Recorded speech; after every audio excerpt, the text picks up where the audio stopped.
ikasi ditzagun ipuiak. Behin bazen Gulliver izeneko bidaiari bat. Egun batean, itsasontzi handi batean sartu zen bere lagunekin, eta urrutiko herrialde batera abiatu zen.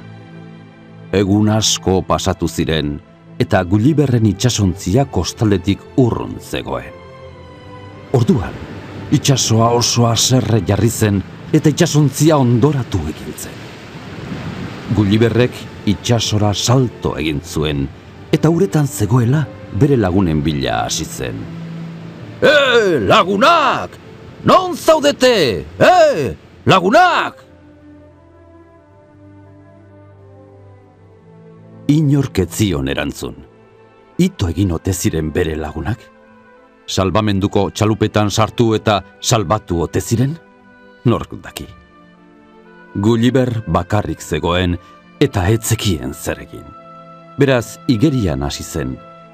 Denbora luzean egin zuen igeri eta asko nekatu zen. Ez zuen indarrik igerian jarraitzeko eta itoko zela pentsatu zuen etsita.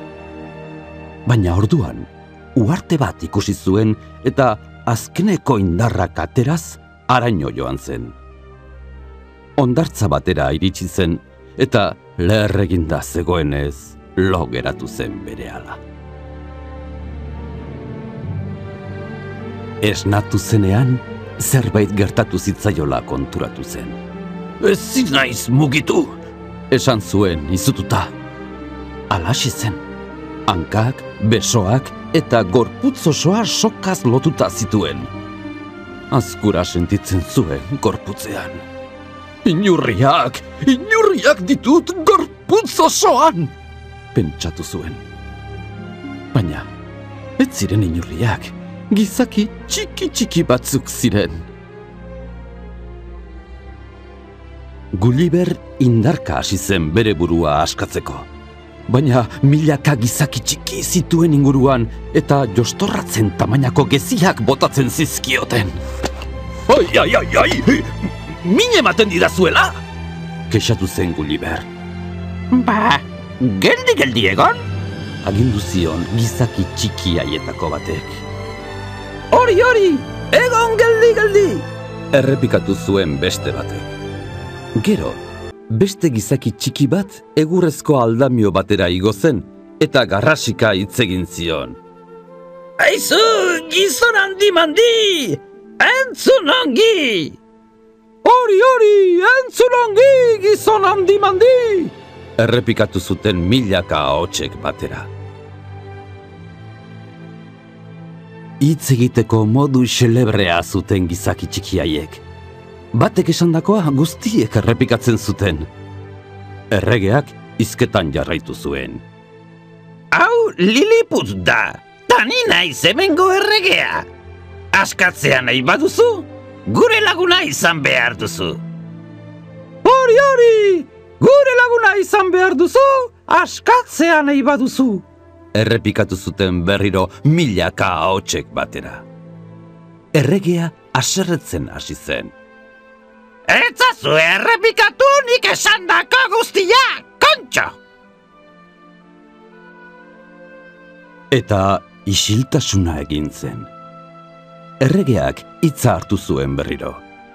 Gure laguna ez pasara lotuta utziko zaitugu eta piztiek jango zaituzte. Hori, piztiek jango zaituzte! Hasi ziren berriro milaka ahotsak. Gulliverrek ezin zuen gehiago. Erotu beharrean zegoen ahotsaien burrundarekin.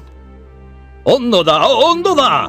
Zuen laguna izango naiz, baina ez errepikatu erregeak esandako guztia, erotu egingo naiz eta bestela, erregutu zien.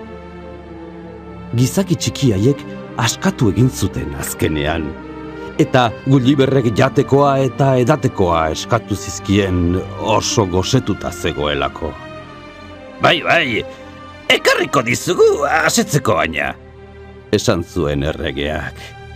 Hori, asetzeko baina ekarriko dizugu, errepikatu zuten milaka ahotsek batera. Liliputen dena zen txiki-txikia, eta horregatik gurdietan ekarri zizkioten janaria eta upelardoak.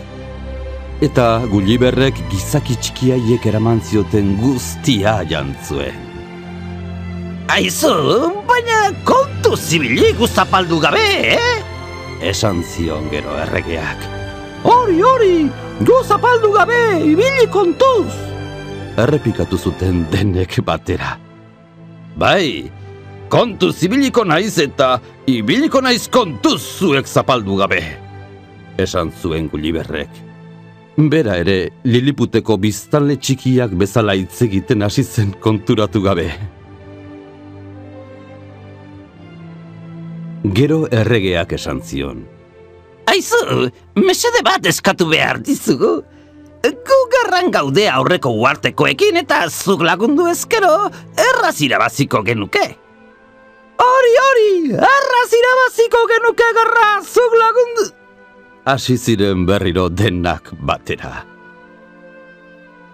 Ondo da. Lagunduko dizuet, baina isildu zaitezte mesedez. Esan zien Gulliverrek eskuak belarrietara eramanez. Hala, aurreko uarteraino igeri joan zen Gulliver. Hango biztanleak ere liliputarrak bezain txikiak ziren, eta ikaratu egin ziren Gulliver ikusi zutenean. Ai ama, erraldoi gigante bat! Egin zuen garrasi batek. Ona datorrela, hiene! Egin dezagun ies! Beste batek. Eta denek korrika ies egin zuten izututa. Gulliverrek liliputarren etxaien armak hartu eta itsasora bota zituen. Gero, hartu hango txalupa guztiak eta Liliputera eraman zituen. Liliputarrek pozik eta bibaka hartu zuten Gulliver.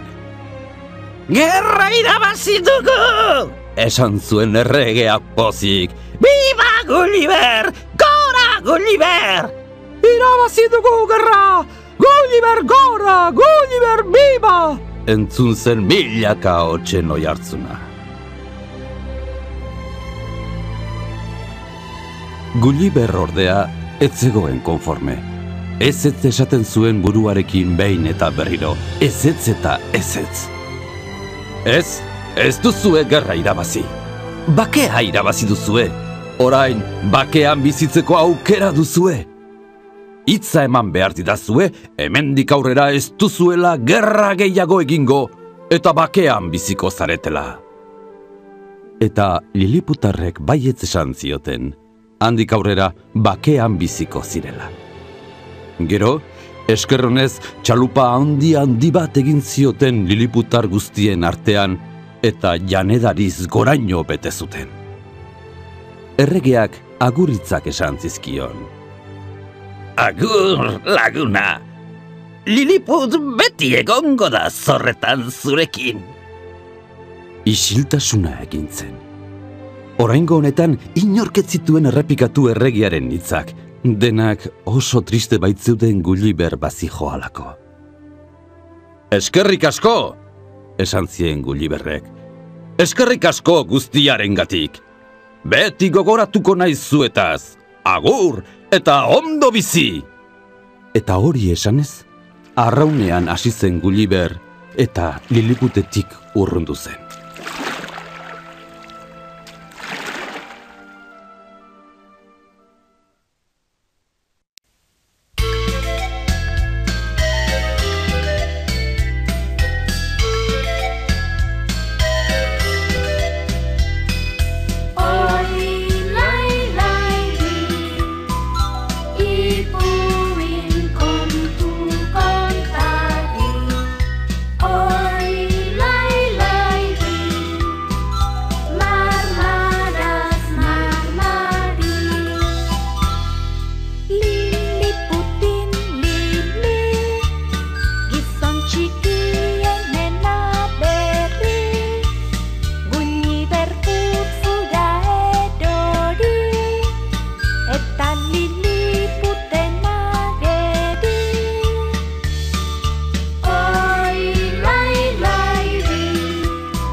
feel down, you look above and see a world that's full of love.